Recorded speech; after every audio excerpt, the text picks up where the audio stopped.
Hello, everyone. I'm Janet Salmons, Research Community Manager for Sage Method Space, and I'm pleased to be joined today by Linda Bloomberg and Janet Boberg, and we're going to talk about qualitative research design. So before Linda and Janet get started with that, if you go to the next slide, if you're new to Method Space, this is a research community sponsored by Sage Publishing, and we're interested in everything to do with designing, planning, conducting, analyzing research, writing about it, and sharing results. And you can see at the heart of this diagram, we have teaching and learning, because we think that whether you are a brand new researcher or an experienced researcher, we all have something to learn. And so that's why I find it a great opportunity to talk with researchers about their approaches. And I'll look forward to what you are going to share with us about qualitative research design. So Linda and Janet, why don't you introduce yourselves? Okay, I'm just going to go back for a moment, Janet, to the previous slide where we'll introduce ourselves, and then we'll talk a little bit about how we're going to present this webinar here today. So I'm joined by my colleague, Janet Boberg, and I'll just very briefly introduce myself and then hand it over to her. I'm the author of Completing Your Qualitative Dissertation, a Roadmap from Beginning to End, which is a Sage publication, currently in its 5th edition. I work with multiple doctoral and master's students, working with them on theses and dissertation development. And my area of expertise is qualitative research. So I'm very happy to be presenting here today on qualitative research design. I'm Janet Boberg, and I've been teaching graduate level courses both at the master's and the doctoral level since 2004 for several universities. And my area of expertise is both quantitative and qualitative research and evaluation. Great. So I'm going to skip over the slide to over here, where we're just going to quickly give our listeners an overview of what we're going to be presenting. And today's interactive dialogue, which is the first in the series, is part of a 4-step series. So today we're going to be talking about design strategies, how to actually choose a qualitative research design. The upcoming presentations will focus more specifically on data collection, data analysis, and presentation of findings. So I'm going to hand over for a moment now to Dr. Boberg to start us off.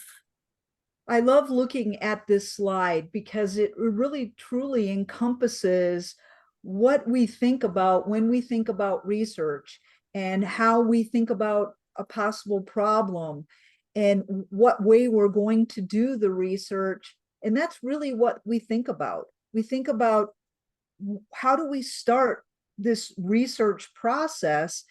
And it all comes to us when we review or see or question a problem or an issue.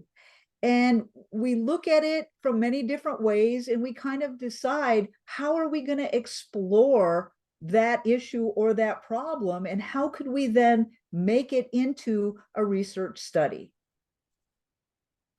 So Janet, would you agree then that the research topic is the first step to actually try and explore a very broad area, which is your research topic?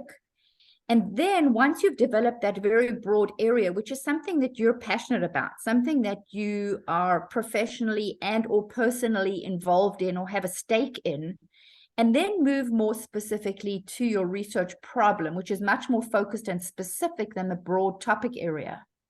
I would absolutely agree that research topic, problem, issue comes to you. And so it's very general and very broad. And then as you go through the process and you start thinking about what is the actual problem or issue that I want to study. So I think of it almost as a funnel. You know, Right, you start the broad end of a funnel, and then you narrow that focus to where the information comes out of a very narrow piece of that funnel. Right, and so the research problem then is an unsatisfactory situation or a condition or a phenomenon that we would want to know more about, right?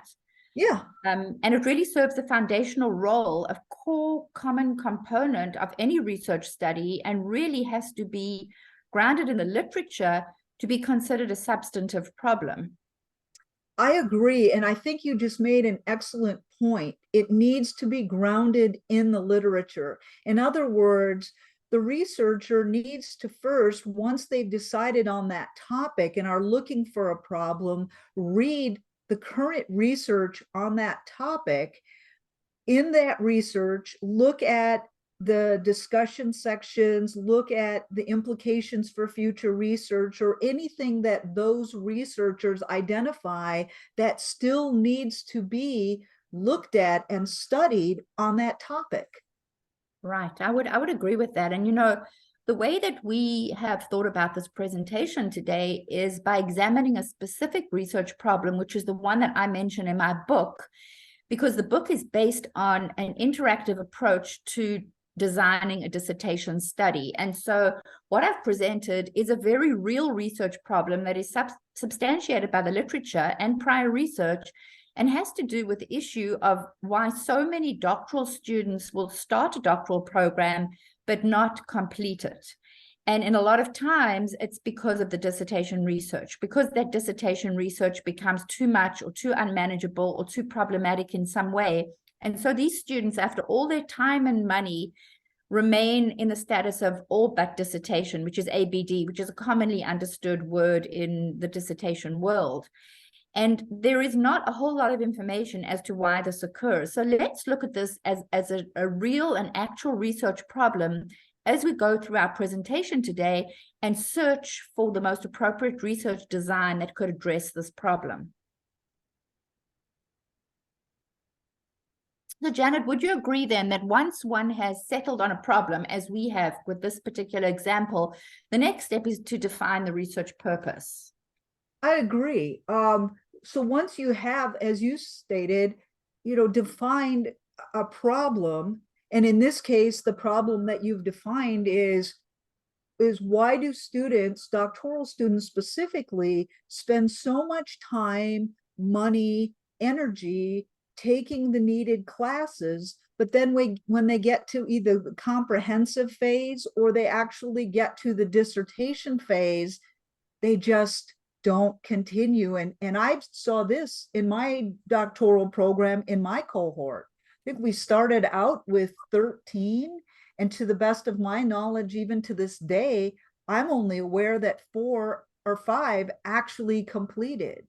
So Yeah. when you think about that problem, you also then need to think about the purpose.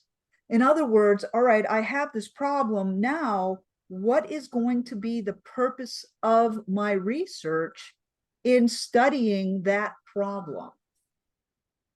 Right. So the purpose is really the main goal or the thrust of the research, and why you actually want to conduct this research in the first place. So let's take a look then with that particular research problem in mind. There are certain questions that we have to ask each other, like, what do I really want to know about this problem?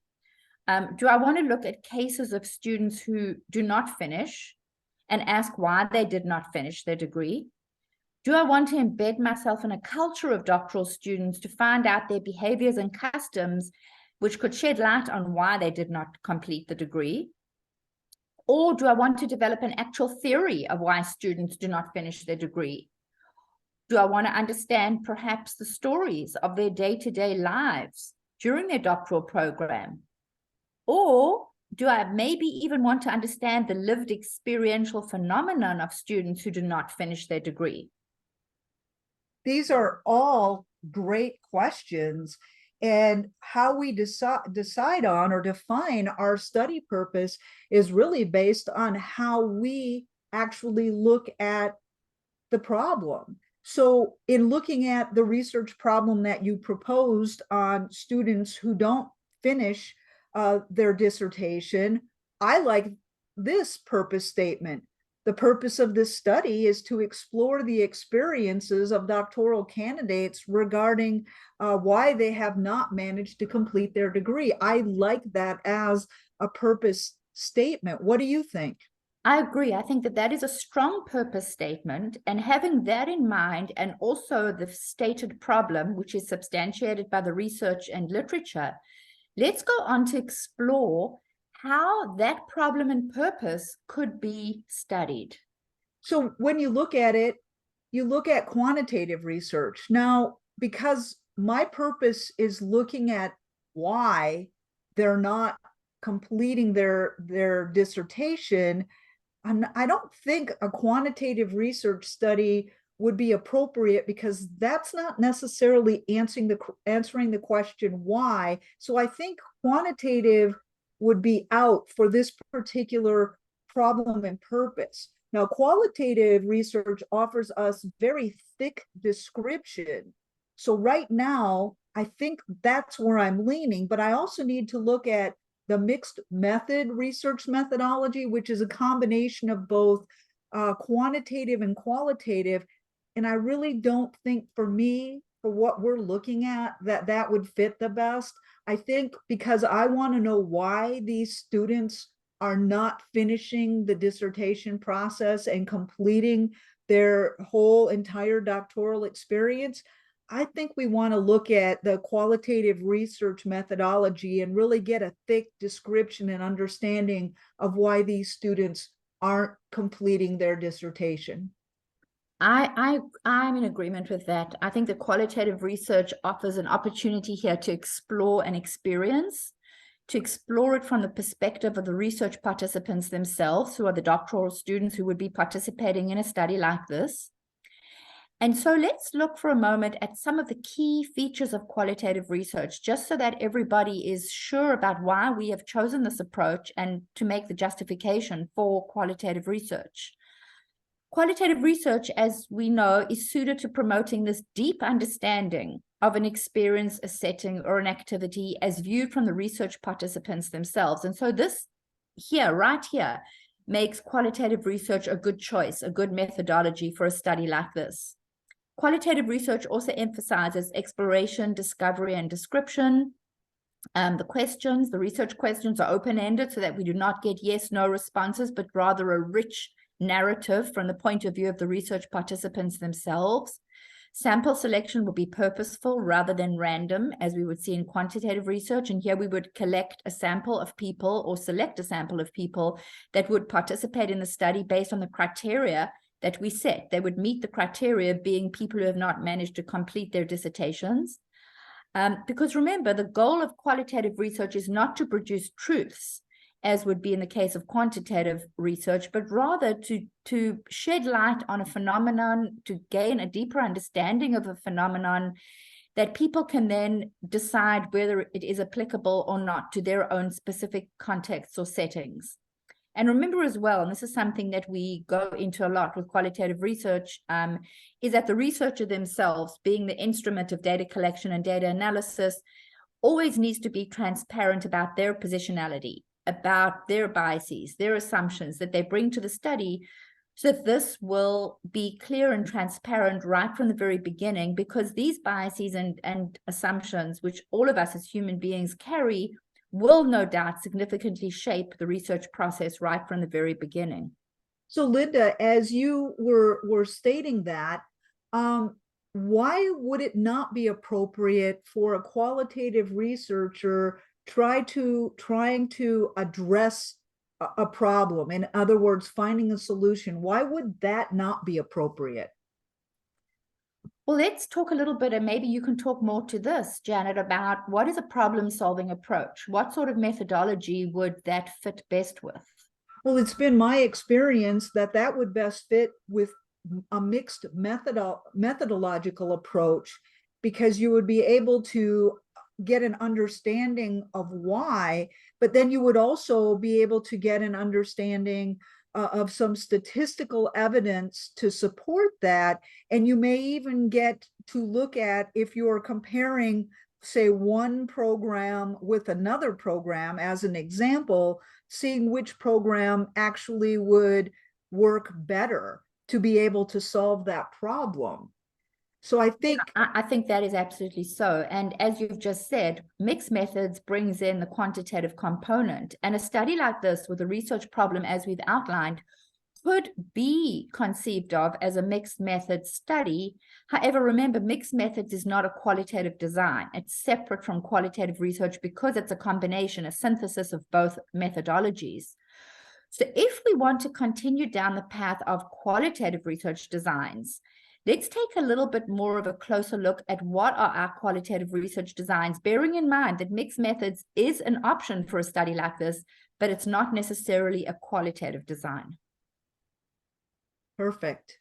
Well, the designs that I know of in qualitative research are typically, they come from the research methods, like a case study or a phenomenology from the philosophy of the phenomenon, or from a theory, such as when we talk about grounded theory. So when we develop a good and sound and feasible research design, it's like constructing a strong foundation for a building. Every building's foundation is a little bit different.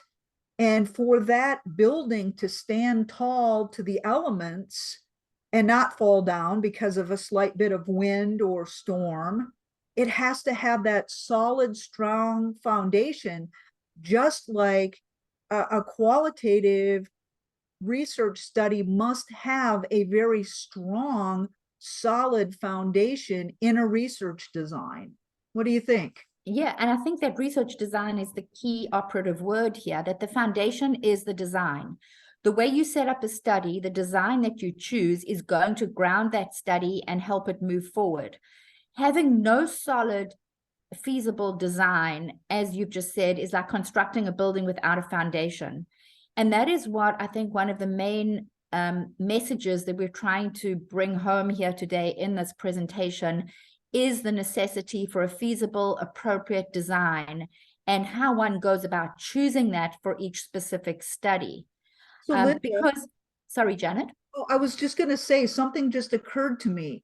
I have had in my past experiences with dissertation students, and actually currently also, students want to use I don't know, an approach to a qualitative study rather than a design. And even I've seen when we share why they need to provide a solid design, they don't. And so what would happen to a student who doesn't want to provide a solid design or a solid construction or foundation for their study? What could happen to that? Well, as we both know, and as many dissertation chairs and subject matter experts and advisors know full well, is that if a research design is not selected appropriately, the study really cannot proceed successfully, because each design carries with it its own protocols and processes and procedures, including data collection methods, data analysis methods, ways of presenting data. And so if you don't select a solid design, how are you going to go about collecting and analyzing your data? You're not going to have a solid foundation to do that. And that is, I think, the main point that we're trying to bring across here, Janet, if I'm correct, with and you can add to this, is that the choice of research design is indeed critical for any study. And the reason that I say that is because of this word methodological congruence and alignment, because every study needs to be methodologically congruent. And this means that your research problem, your research purpose, and your research questions all have to be interlinked so that you can choose an appropriate design. Remember, the design follows the problem, purpose, and questions, not the other way around. A student would not go into choosing a design like, oh, I think I'll do a case study, or I think I'll choose X, Y, or Z design, and then I'll choose my problem, purpose, and research questions. It doesn't work like that. It works the other way around, that the problem, purpose, and research questions are set up first, and then you're able to choose a design based on those three elements. So what you're saying is that if I had a colleague or another student that's a friend of mine and they were doing a case study, I shouldn't just say, well, I'm going to do a case study too, without further or previously having decided on my problem statement, my purpose, and my research questions. Is that what you're saying? That's correct. You wouldn't go and choose your design up front and then create a problem, purpose, and research question. And also, the problem and purpose are not modified or changed to fit the design. The design must fit with them, because the whole focus here is on alignment. And the way we've stated it here is A for alignment. Problem, purpose, research questions, and research design must all be aligned, or the study does not have a strong foundation.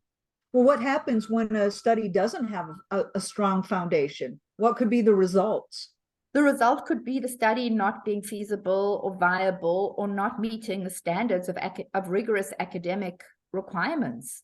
And remember, any doctoral program has its own specific requirements and parameters.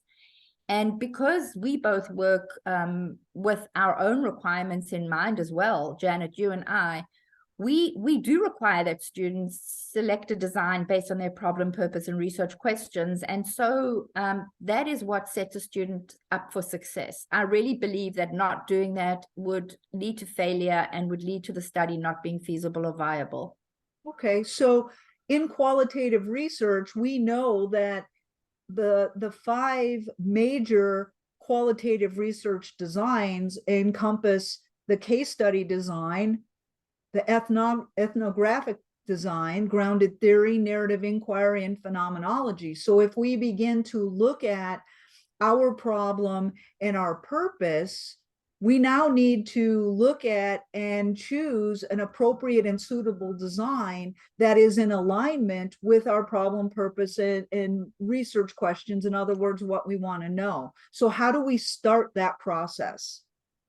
We start that process by thinking very clearly about, how do I justify my choice? If I'm making a choice, how do I justify it? I'd be asking myself questions like, what is the best place to start? Should my design be based on the philosophical paradigm on which my study is based? Should I choose a design that is most familiar and appealing to me? Or should I maybe even choose a design that I've heard other students or colleagues are using? Should I choose a design that is the easiest and simplest to apply? Or should I choose a design, that is based on my studies, research problem, research purpose, and research questions? And the answer to that one is yes, categorically so. That is what a justification for a design should be based on: your research problem, your research purpose, and your research questions. Okay, that makes a lot of sense. So let's start with that process. And are there any tools that can help us start with that process? Well, in my book, I actually have developed a tool, which is figure 6.3 in the 5th edition of my book, which helps a student do just that. It helps a student align their problem, purpose, and research questions, and then choose a suitable research design. So hopefully students will be able to access that tool in their attempt to choose a feasible design for their particular study. Okay, so let's look at our identified research purpose. So our purpose statement would read, the purpose of this qualitative study is to explore the experiences of these doctoral candidates regarding why they have not managed to complete their study.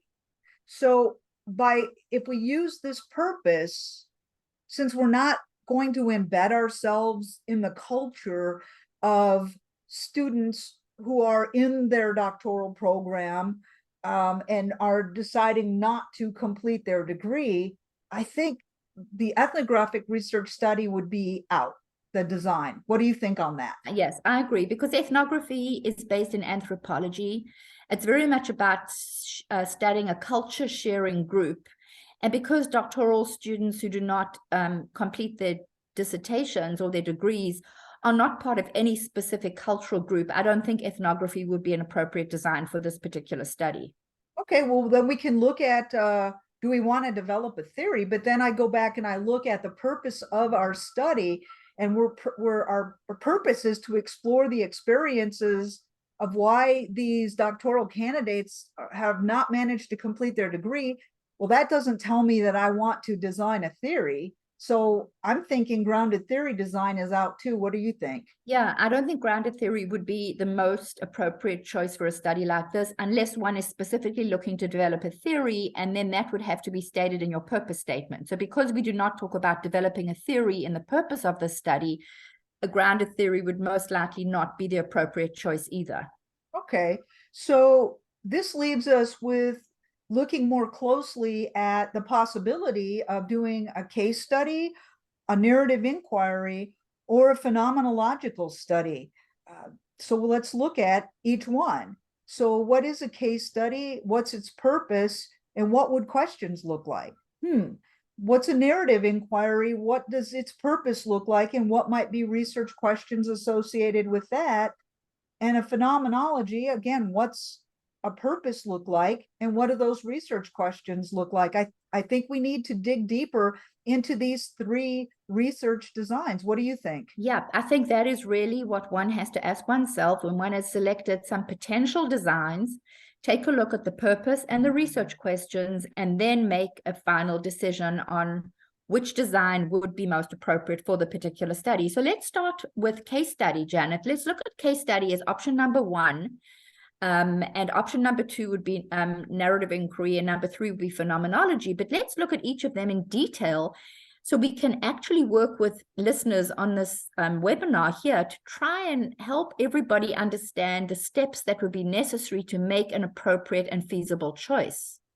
I think that's an awesome idea, to look at each one in greater detail and what a research study would look like utilizing each of the three designs. What do you think?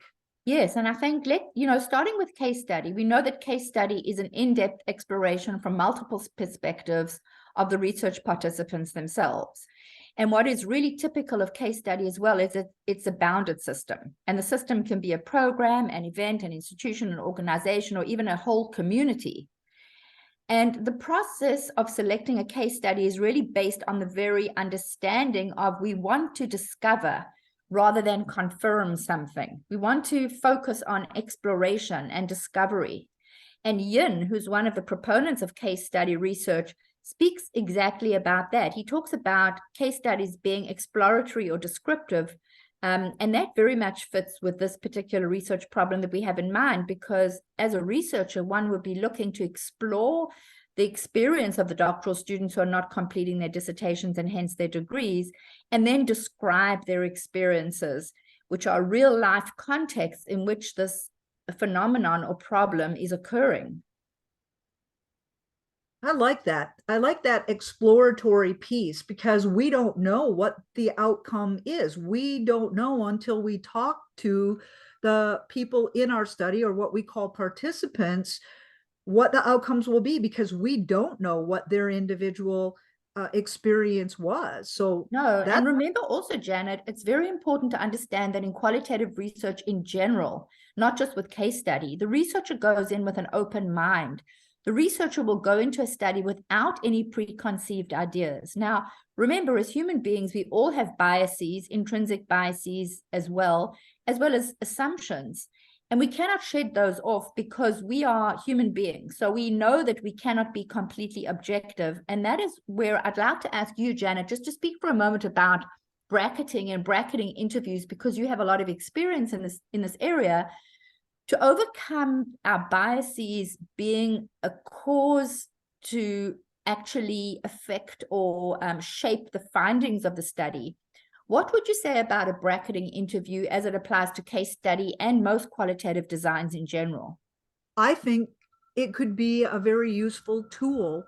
When I was completing my doctoral dissertation, it was an exploratory case study on the self-reported motivations of students who set school fires. Both my dissertation chair, as well as one of my committee members, who was the research committee member, asked me to go through an interview with each one of them individually to try to understand my perceptions on my topic, my preconceived ideas on my topic, my experiences with that topic and any biases I shared to be transparent. Because actually, mine was an exploratory case study.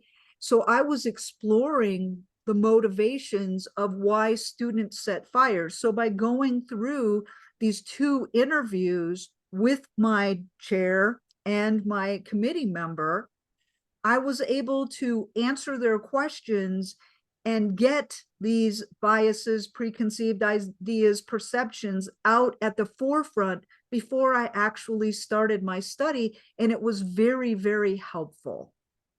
Yes, absolutely. And bracketing interviews are used. Well, bracketing is a term that's developed in phenomenological research, but bracketing interviews are used generally more broadly these days to help researchers outline their biases and assumptions, and so that the study can be transparently conducted. So thanks for explaining that, Janet. And I just want to add also that with case study, if one's looking at the features of this specific research design, Stake, who along with Yin is one of the other key proponents of case study research, he identifies case studies as being intrinsic or instrumental, and he also distinguishes between single and multiple case studies. Now, in our particular example of why students do not complete their dissertation research and hence their degrees, one could, in effect, design this as a single case study or a multiple case study if one is looking to make comparisons across different programs, across different institutions.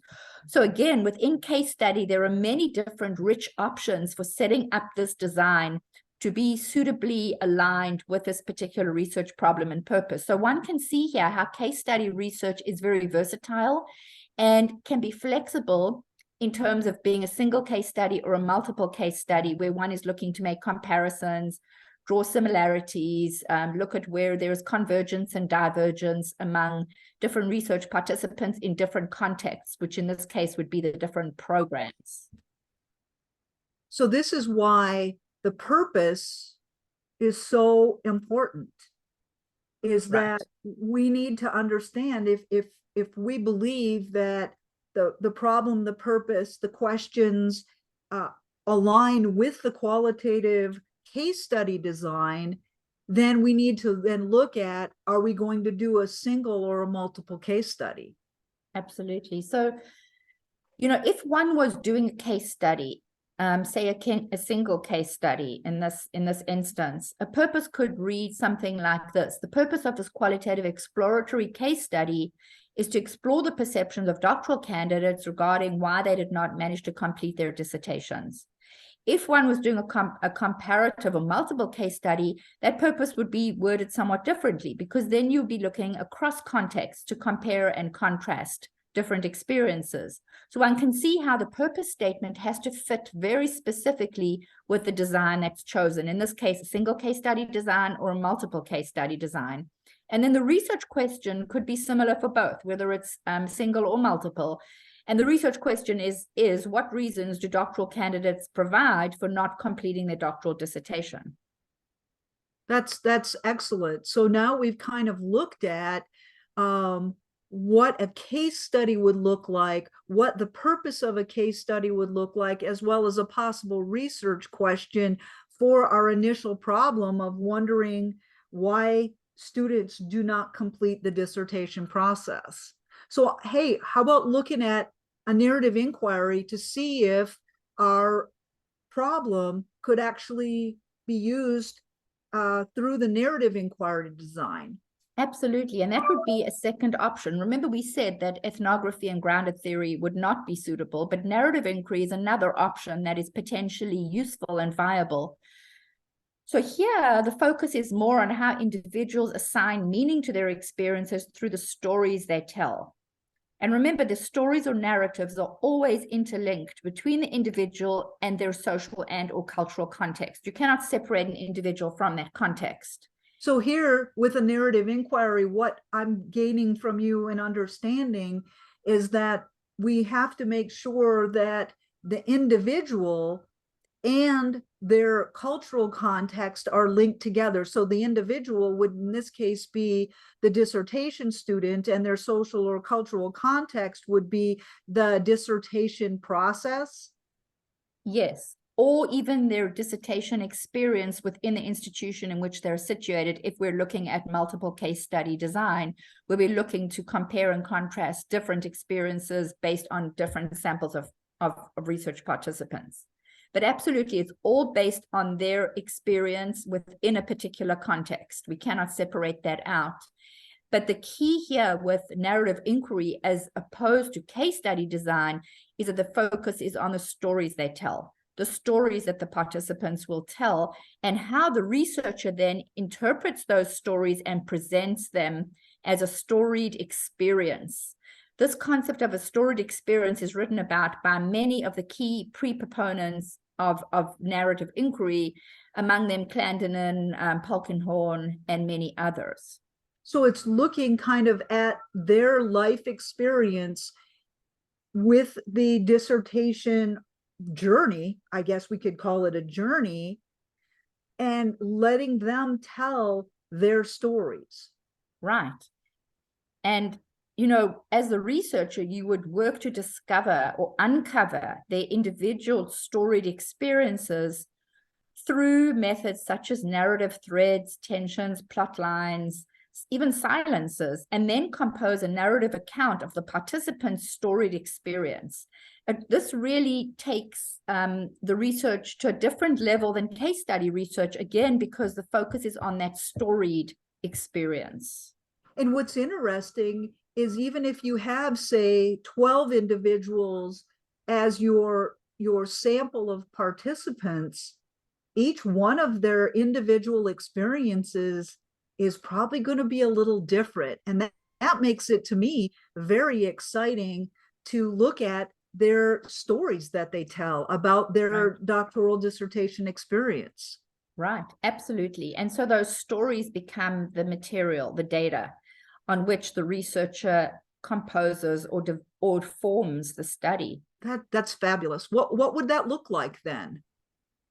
Well, remember the purpose of the narrative inquiry, if we want to go ahead, Janet, sorry. Look at a purpose statement. Okay, Right, I was going to say, purpose statement I'm sorry, go ahead. I said the purpose of this qualitative narrative inquiry is to collect the stories of doctoral students as to reasons for not completing their dissertation. Would that purpose fit with a narrative inquiry?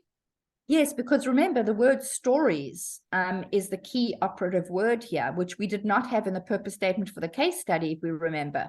The case study is to look at the overall experience. Here, the purpose is to understand the stories. And so the research question would also be in line with that. So that would be something like, what stories do doctoral students tell as to why they did not complete their dissertation? Yeah, that's it. And one can see, I hope we're making this very clear, that what we're trying to convey is the clarity around the wording of the purpose statement and the research questions in line with the chosen research design. So if you have chosen a purpose like this, you would immediately jump to narrative inquiry as being the most appropriate research design, because your purpose includes the reference to stories.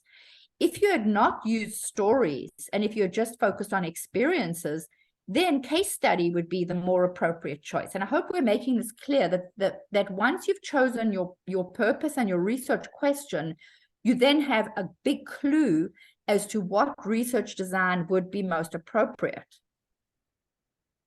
Excellent.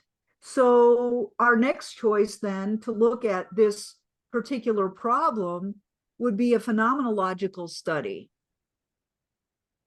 Right, so and that would be the third option, because phenomenology as a research design, again, is very, very different than case study and narrative inquiry. And maybe you want to talk a little bit more about this, Janet, being based on a philosophy as well as being a research design in its own right. Right. Husserl, I believe in the 1800s, was a philosopher that really first discussed the phenomenology and went to a phenomenological philosophy, and then it kind of grew from there, from just a philosophy to be an actual research design in its own right. So when we're understanding phenomenology, we need to understand that philosophy that Husserl spoke about, because that's going to help us understand this research design. And so the goal is to investigate the meaning of the lived experience of others, to identify the core essence of a human experience. And the way I like to explain this to students is to have them think about an example. And this example is looking at the lived experiences of those individuals who were in the footprint of the Twin Towers in New York City on September 11th, 2001. And if we were to interview, say, 12 to 20 of those individuals doing a phenomenological study, we would want to understand each individual's lived experience of being in that footprint, looking up and watching the planes collide into the Twin Towers, and what that experience was when that happened, and then after it happened. They all have the same phenomena in common, but they all may have had very different experiences with that particular phenomenon. That's an excellent example, Janet. And I think what you're saying, which is very much in line with phenomenology, is that we're trying to better understand the essence of their experiences. And remember, the essence of each individual's experience is going to be different, even if the context or the experience itself, the overall experience in which they find themselves, such as the Twin Towers on 9/11, is the same. It's the essence of their own experiences that make phenomenology so critical and so distinct as a research design. So we then, so I understand this correctly, we are looking at the individual, the phenomenon, their lived experience of that particular phenomenon.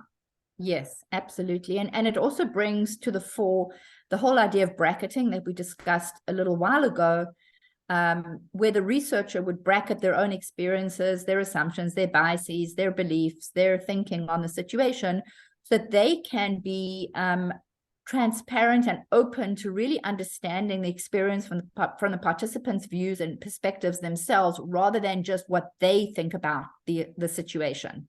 So the challenge of the epoch, which is the bracketing and the researcher suspending their presuppositions, biases, assumptions, etc., to be able to only describe and analyze the phenomenon as told by the participants. So we, as the researchers, need to be transparent, and we need to be able to say, wow, after this bracketing interview, I didn't realize that I had so many preconceived ideas, assumptions, or biases or judgments on this topic. I need to be able to set those aside and just listen to the lived experiences of my participants. Right, to really be able to understand the essence of their experiences. So if we come back to our specific example of why doctoral students do not manage to complete their dissertations and their overall programs, how would a purpose statement read that could be in line with a potential phenomenological design? Well, I think very simply put, it would be the purpose of this qualitative phenomenological study is to understand the lived experiences, hence what we need for phenomenology, of doctoral students who made the decision to not complete their dissertation. And then a research question would be, what lived experiences in students' doctoral programs led them to decide not to complete their dissertations? Right. And again, I want to bring home to the listeners of this presentation is the very wording that is used in the purpose statement and the research questions, which again would shed light and be that clue to what research design you would choose. If you were talking about lived experiences or essence of experiences or phenomena, you would most likely be well suited to choosing a phenomenological research design. If you were talking about general experiences, then case study would be most appropriate. And if you were talking about stories or storied experiences, then the narrative inquiry design would be most appropriate. So again, just to drive home the point is that your purpose and research questions dictate what research design you're going to choose and what would be most methodologically congruent and aligned with your purpose and research questions. You would not choose that design and then go back and state your purpose. That's very well stated. So when we look at those three potential designs, we need to look at what research design will we choose. But the most important piece is once you choose the design, you have to justify your why. You have to explain the design, the components of the design, and then justify why your research problem, purpose, questions align with your chosen design.